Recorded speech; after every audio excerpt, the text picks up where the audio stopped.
एक मर्तबा एक शख्स बहुत बड़े क्राउड के सामने बैठा होता है और वहाँ एक जोक सुनाता है, जिसकी वजह से वहाँ पर मौजूद तमाम लोग हंसने लग जाते हैं। फिर वो शख्स इस जोक को दोबारा सुनाता है, जिसकी वजह से वहाँ पर मौजूद आधे लोग ही हंसते हैं।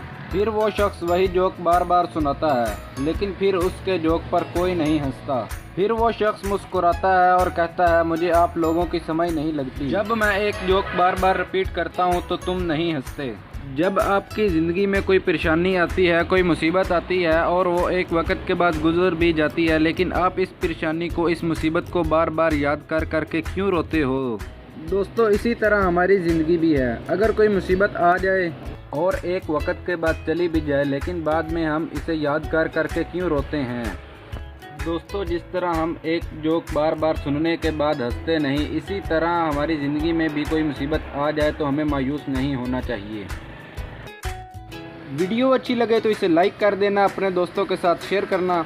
अगर आप हमारे चैनल पर नए हैं तो इसे सब्सक्राइब कर देना। बहुत जल्द एक अच्छी वीडियो के साथ आपसे मुलाकात होगी। तब तक के लिए अल्लाह हाफिज़।